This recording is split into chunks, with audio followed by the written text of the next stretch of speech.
Welcome, everyone. It's Career Happy Hour. And what is that? What is Career Happy Hour? Every Friday, 3 o'clock Pacific time, that I'm capable and able and available, I will be here streaming on LinkedIn, YouTube, Twitter, and of course, Facebook in my group, my Facebook group. So if you're interested in joining me on any one of those platforms, you are more than welcome to do so. If you don't know me, I'm Andrew Beach. I am a teacher of self-education. I help people communicate their value to find great opportunities faster, whether they're working or not. That's through a pragmatic process of branding, planning, and effective networking. If that's something you're interested in, of course, there's a link in the description below or the comments where you can actually complete an application to see if working together makes sense for you.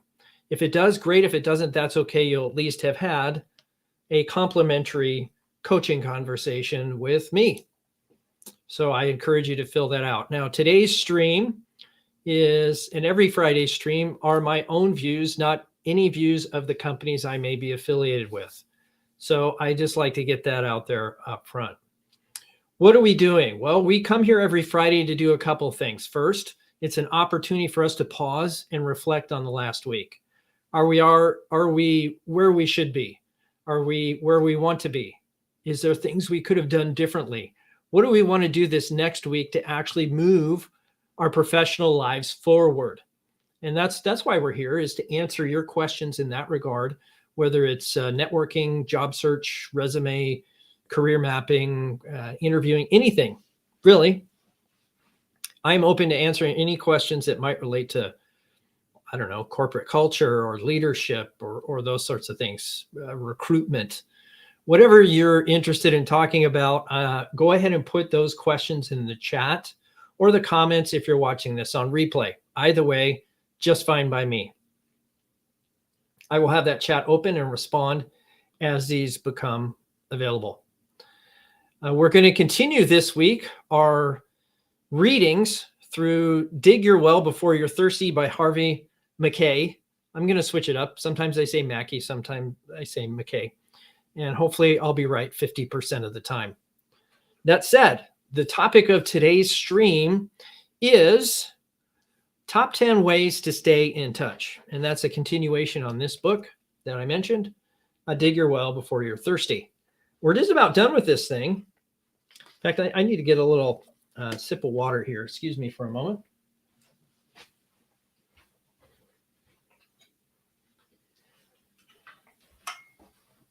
Nothing better than a parched throat for a live stream where you're going to be reading through a book. You want to be properly hydrated. I'm not sponsored by Hydro Flask, but if they want to sponsor this live stream, they're more than welcome to contact me at Branding Dynamo on most any social network, including TikTok. Yes, I do have a TikTok, and you probably should too.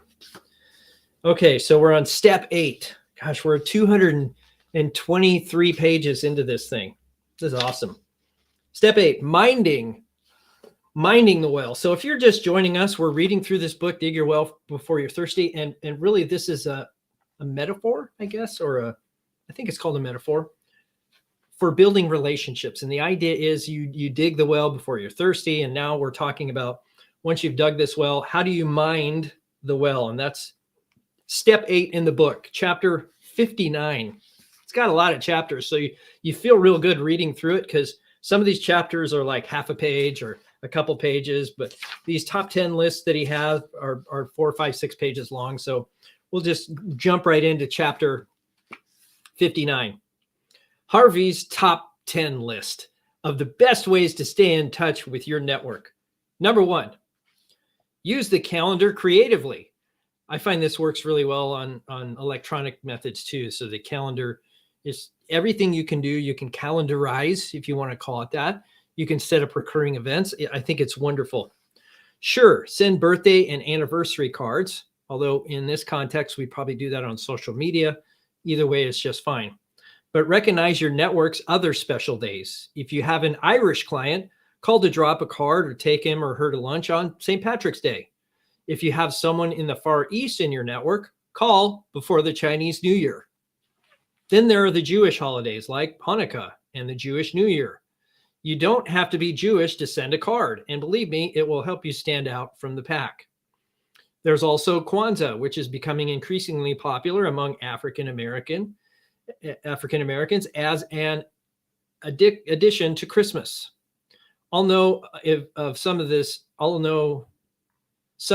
stuff is working when an African American friend tells me he sends out Hanukkah cards and gets back Kwanzaa cards.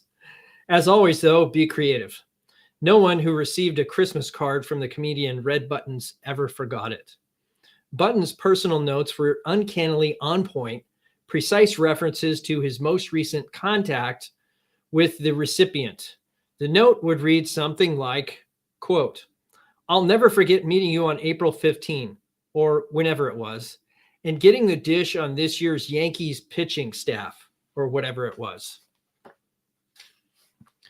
How could he remember the date and the conversation so accurately 8 months after it occurred? Well, he couldn't.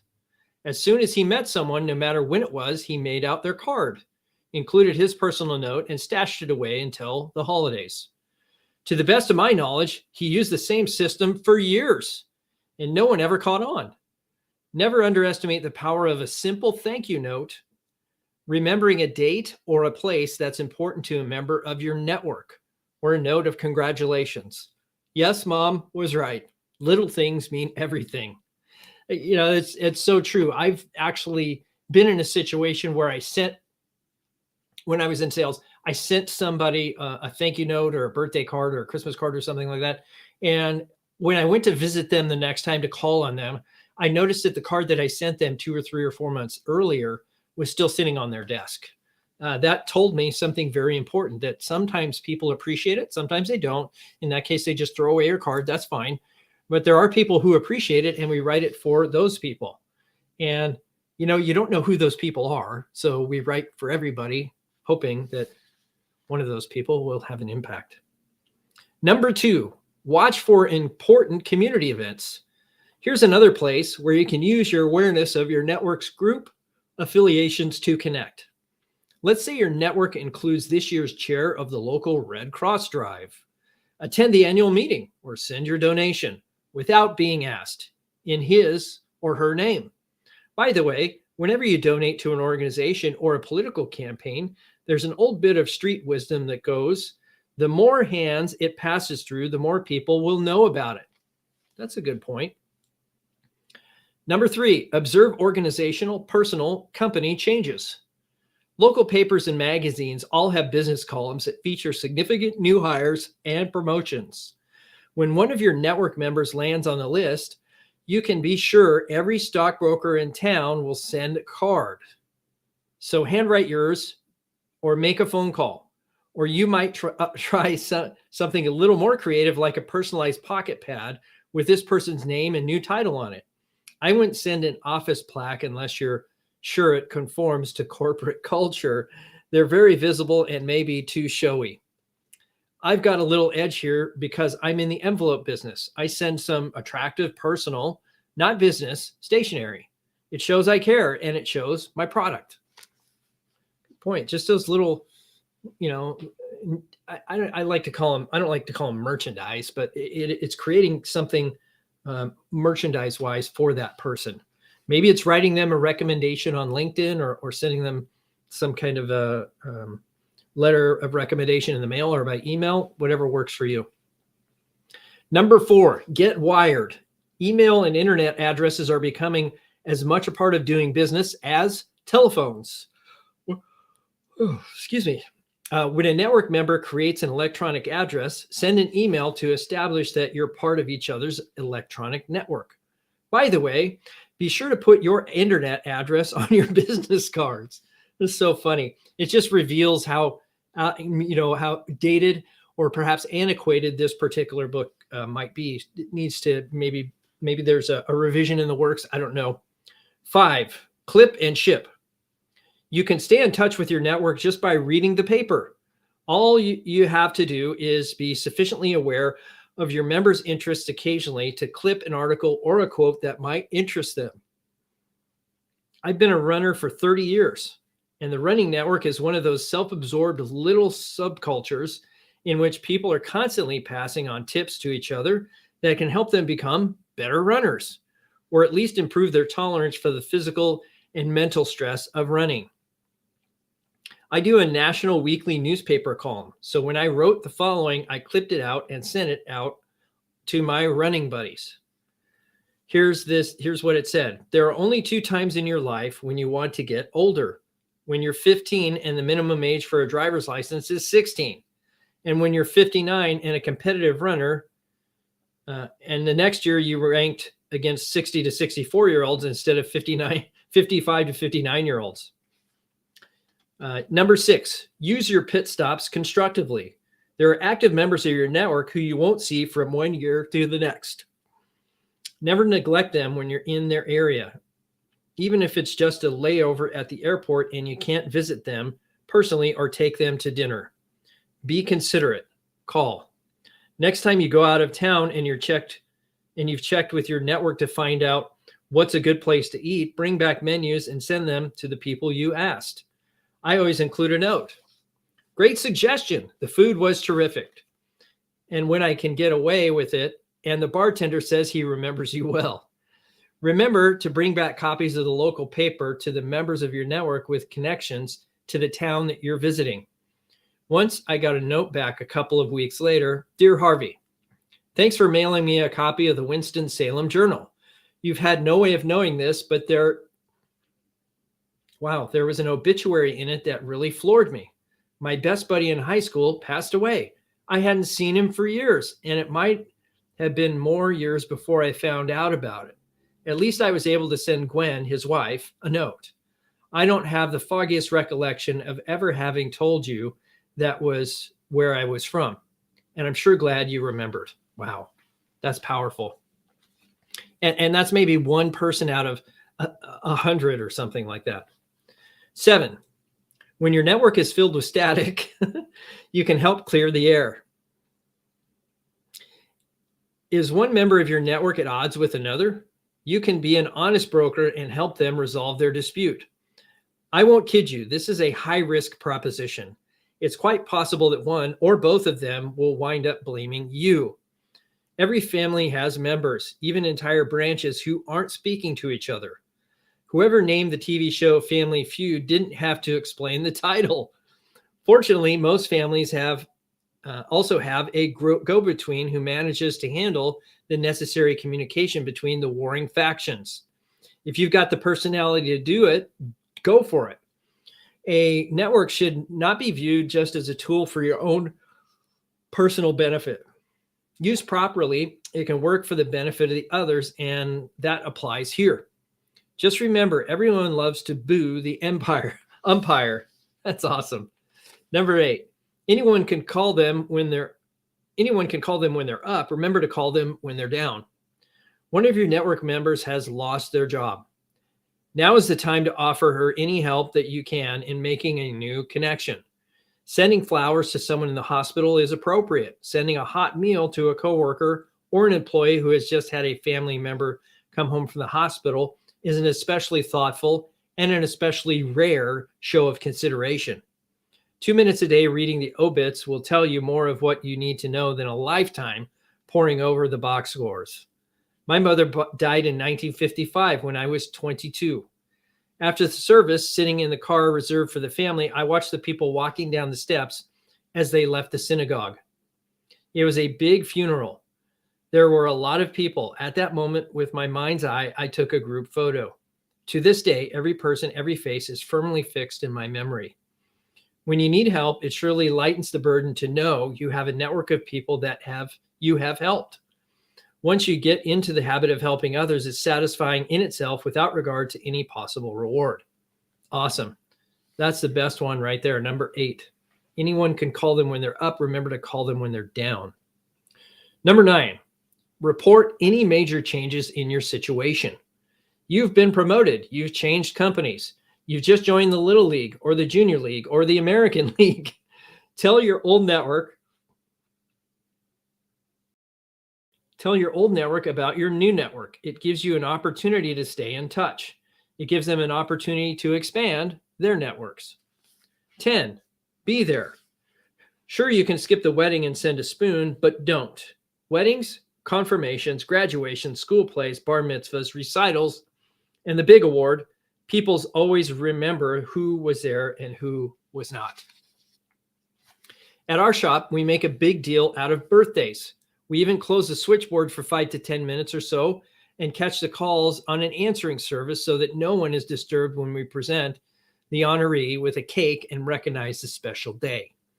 I've sweated harder over composing my remarks for one of these events than I have for a speech to an audience of CEOs. When I'm in town, I would never dream of missing one. Most businesses hold an employee appreciation event at least once a year. And then there's the annual Christmas party, picnic outing, whatever. Bosses who duck out of these are making a big mistake. If you want to network with your fellow employees instead of a nice big pyramid with you in your assigned spot at the top, I'd suggest you make it a point to be there. Mackey's Maxim. 2 things people never forget. Those who were caring to them when they were at a low point and those who weren't. Elevators go up and down. Oh, that's a good chapter. That was chapter 59. So if you just bought chapter 59 out of this book, I think you get your money's worth. Chapter 60. It is better to give before you receive. Network members who call you when they have something that might be an opportunity for you rather than when they need something from you are A-listers by definition. By the same token, you'll make a lot more A-lists yourself by being proactive on behalf of your network rather than reactive. If you could have a bird's eye view of a networking transaction, it would resemble 2 people working a crosscut saw. Round 1, side 1 pushes, the other side pulls. Round 2, the pusher pulls and the puller pushes. If you haven't seen a crosscut saw before, I just go to YouTube and look it up, crosscut saw. If you could have a Lyndon Johnson had his own unique strategy for playing that game. Johnson liked pushing better than pulling. He was said to have kept 2 jars on his desk, favors due and favors owed. He saw to it that the favors due jar was always twice as full. Put your memory where your mouth is. If you want to impress people with how much you care, show them how much you remember by doing favors for them before asking them to do favors for you. Giver's Gain. That book's up there too. The old Mackey's Maxim. The old 80-20 rule still holds true. 20% of your network probably provides 80% of the value. What have you done for them lately? That's a good point. The other thing to recognize there is 80% of your network is not providing any value. And it's okay. That's why you have a network. You have to find the 80-20. Who are the 80 and who are the 20?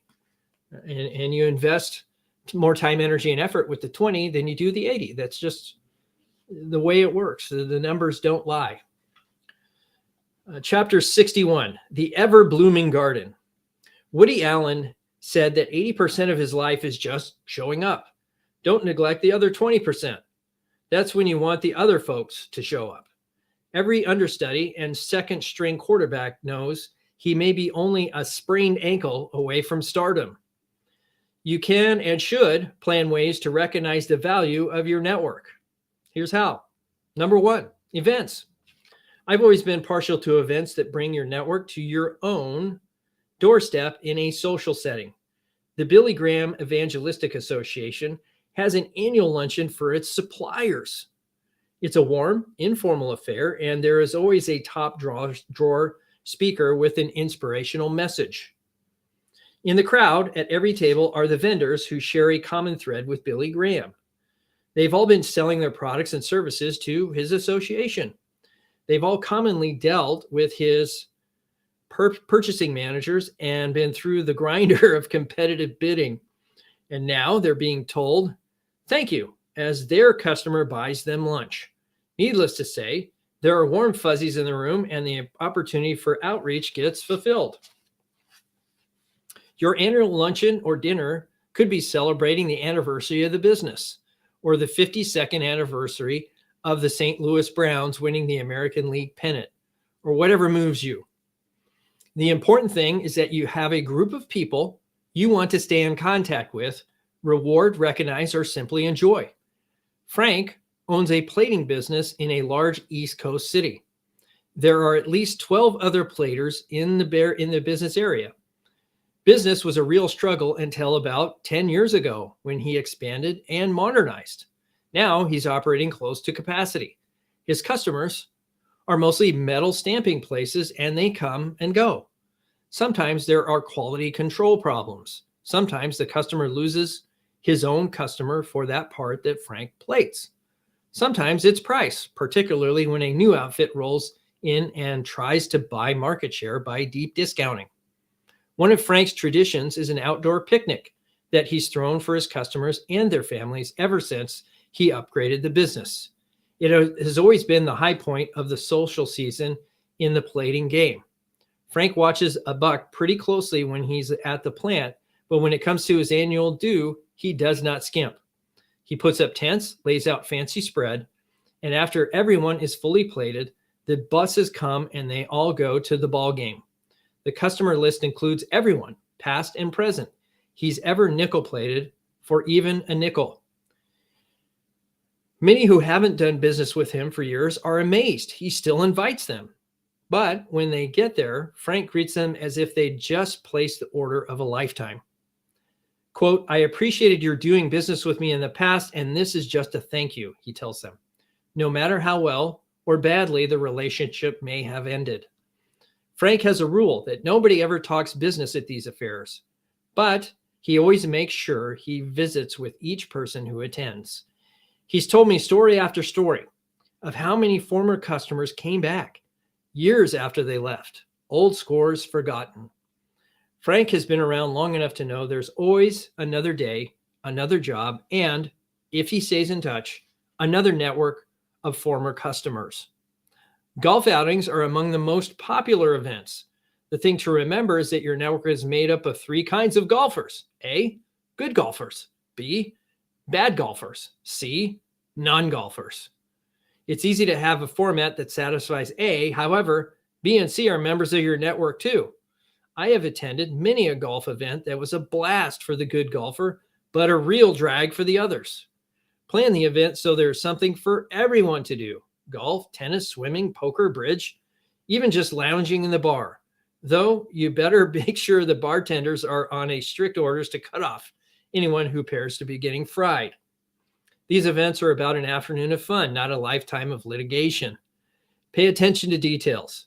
Don't leave the makeup of any foursome to chance. Give the same amount of attention to seating arrangements at dinner, if there is one. If your best customer gets stuck with sitting with a bore at the meal, that's too bad. But it only lasts an hour or so. If he or she gets stuck with the same jerk for 18 holes, that's an eternity. Number 2, gifts. There are 3 rules. Be imaginative, make it individual, make it a surprise. Conrad Hilton, founder of the hotel chain, was a master at treating people well and learned from his mistakes. In his book, Be My Guest, he writes how early in his career he bagged his first big deal and, flush with the profits, bought his mother a diamond necklace. It was expensive and far too flashy for a lady of her age and elegant taste. When he handed it to her, she burst into tears and left the room. Later, she softened the blow a little bit by telling her son it was a marvelous gift, but far too outstanding for her to actually wear.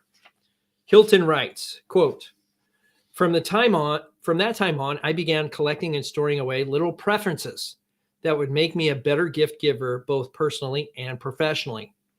I know that when the late and wondrous Gertrude Lawrence was a guest at our Los Angeles hotel some years later, I was tickled that I had overheard her at a theatrical party tell a friend that the tiny white roses in the corsage were her favorite flower. And that gift of the corsage, thoughtful rather than expensive, made such a warm impression on her that she recommended the same hotel to her friend, Noel Coward. When I started my business career pushing broom in Charlie Ward's gold mine, the business gift of choice was calendars. Every small business got 3 times as many calendars as they had walls to put them on. Most of them got pitched.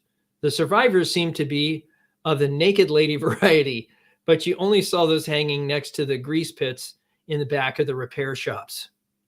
Millions of businesses still send out direct mail and promotional materials, but how many of them have had any real value to the recipient? You've got the coffee mug, you've got the t-shirt, you've got the paperweight, or maybe you've got 10. It takes a little imagination to cut through the clutter. How about a simple card thanking them for their friendship and patronage, accompanied by a small sample of your products? For instance, a publisher could send out a coffee table book. A winery might send a bottle. And I know of a taxi cab company that sends out a coupon book. You're an accountant? Send a brand name pen, good for marking off tax deductions. A stockbroker? Send a portfolio of the leather variety. They'll never remember if it comes in a plain white envelope. I should know. Make it memorable. Number 3, newsletters. I recently had my eyes checked. No big deal. But next thing you know, the eye doc is sending me a newsletter. It tells me about the new treatments, the latest up-to-date training, the changes that have taken place in regard to health insurance. There's even a section that pitches a program for donating eyeglasses to third world countries. In each issue, they spotlight a different staff member, describing the person's qualifications and training, and a little bit about his or her personal life and interests. It comes complete with a nice big smiley picture. What's the point of it all?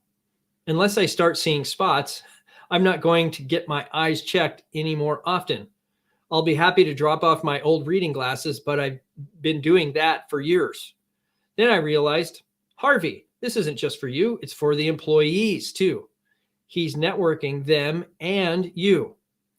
I looked a little closer, along with a map showing office locations, emergency numbers, office hours, and the like, was a monthly calendar. May 12, Sarah Carney's birthday. May 18, Louise and Jake Austin's 30th anniversary. May 25, Andy Farmer's 10th anniversary at the clinic. Every Friday, dress down day, and so on. Of course, this is the 90s version of the house organ. The purpose? To build morale among the staff, not just to keep the clients informed. How often do any of us get to see our names in the paper? It's kind of nice to be written up in a flattering way for our professional accomplishments. It's something to show to the kids and send to the folks. It's like dress down days. It's something to keep us loyally dropping eye drops for good, old Doc forever and ever, though he never gives us a raise. Docs aren't the only ones using newsletters. It's a device that lends itself to many businesses and professions. Some buy the newsletter from a service and have their name printed on the masthead with space set aside for information about that particular agency. You can usually tell that good old Joe, the accountant, didn't write the boilerplate about 401ks. But so what? It's the information that you want. Good point. And there's lots of newsletters out there. You could start a newsletter on your own. It's called a blog, and just share the blog post with your network. You can do that directly on LinkedIn. LinkedIn has a blogging platform. You could start a newsletter on the LinkedIn platform as well. The nice thing about the newsletter format is that it does double duty for a relatively modest expense. Politicians have used newsletters for years, so they must work. Of course, unlike the ones you and I send out, they don't pay for the postage. We do. Mackey's Maxim: don't worry that your customers aren't being properly recognized. If you're not doing it, you can bet your competition is. No, true. So if you're not doing it, someone else is. Chapter 62, A Few Tricks of the Trade, Part 1. Bob Westenberg, an old friend of mine who lives in Sedona, Arizona, told me how he made customers of his small business feel appreciated. Each year, he sent a thank you gram to every advertiser in his publication, many of whom lived far from Arizona. He wrote a note saying that he was sorry the airfare made it prohibitive for him to come out and take them to dinner. In lieu of being able to thank them personally, He enclosed a handcrafted dinner kit entitled "The Bearer to 2 Free Dinners and Drinks at a Restaurant of his or her choice, the bill to be sent to me." There was only one hitch. They had to face Sonona and drink a toast to me.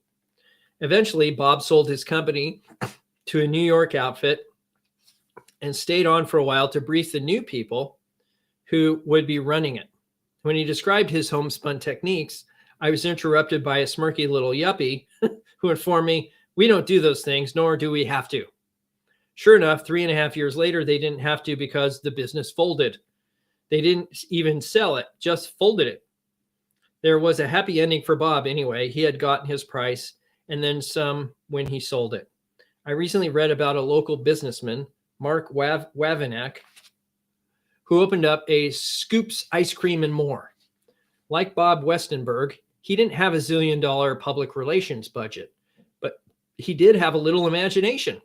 He wrote 125 different movie stars and political figures and asked them to attend his grand opening. He told them he couldn't pay them anything, but he'd be glad to give them a free ice cream cone, or we can negotiate your fee. Autographed photos came back from David Letterman, Frank Sinatra, Paul Newman, Clint Eastwood, Robert De Niro, and Whoopi Goldberg, among others.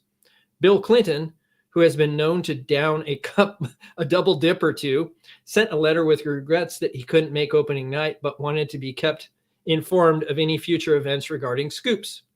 New flavors, special deals. 37 celebrities are now enshrined on the Scoops Wall of Fame. A nice permanent addition to the decor for the cost of a few stamps. To say nothing of the extra publicity he stared when his gambit was written up in the local newspaper. Ted Hall, a car salesman, recently moved to a dealership in the Twin Cities suburbs. He's not the first salesperson to send his customers a letter announcing his move, but he's the first one I know of to enclose a pack of flower seeds. Appropriately, they were forget-me-nots. We used to do all those things in real estate, send people flower seed packets or, recipe books or something. It just really depends on the individual. Some people appreciate it, some don't. And it's personalizing that as much as you can for the individual. Mackey's maxim: you don't have to have the resources of a national treasury to strike gold as a networker. So true. So don't try to overcomplicate it. I think that was he's trying to say, be creative. Don't overcomplicate it. It doesn't have to be expensive. You don't have to take everybody to lunch or coffee. It's personalizing and keeping track, right? Keeping track of what people like or don't like, and making sure that you're sensitive to their needs, and they'll really appreciate that. One of the books I had intended to read also is some books on hospitality, like this one from Hilton. I think we can learn a lot from hospitality on how to treat other people. Chapter 63, A Few Tricks of the Trade, Part 2. Not a biggie, but just one of those tricks of the trade that might come in handy. Let's say you live in Chicago. It's the middle of August, and an important national scale news story is breaking in Phoenix. Now, because Phoenix is hell on earth in August, you wouldn't normally call. People there are irritable. All they'll do is grouse about the weather. But here's a good and legitimate reason to renew a network acquaintance painlessly. I live in a kind of reverse Phoenix, Minneapolis. August is great. I get lots of calls. No one calls me here in January. People like me who live in strange and forbidding places make excellent network partners because we're so often ignored. Good point. One of the best pieces of advice that I got when I was selling real estate is fish when the fish are running. And when nobody else is fishing, you catch a lot of fish. So that's something to think about. A little little metaphor of my own there, I guess. Let's see. People like me who live in strange and forbidding places make excellent network partners because we're so often ignored. They don't call us the flyover people for nothing. Call us anyway. We love the attention. Mackey's maxim: just because the visibility is 0 doesn't mean members of your network should be invisible. Good point. Good point. I think that was about 20 pages. I think that's good for today. I don't see any questions here. Maybe there was a question in the chat. Let me see. Chatty chat box. Excellent. Roger Cook. Hey, good to see you, my friend. That's awesome. Roger Cook, came across your podcast on my phone. Thought I should drop in and wish you happy holidays. Trust all is well with you and yours. Yes, sir. Thank you for dropping in, Roger. I do appreciate that. Roger is a wonderful Toastmaster. And so if you can, look up Roger here on LinkedIn, and I think you'll find he's a great connection, very generous. So thank you for swinging by, everybody. I do appreciate it. If you have any questions, certainly put those in the chat or the comments below. And even after the live stream, I'll do my best to answer all questions. So thank you so much. And I hope you have a great weekend. And if you're celebrating holidays, happy holidays.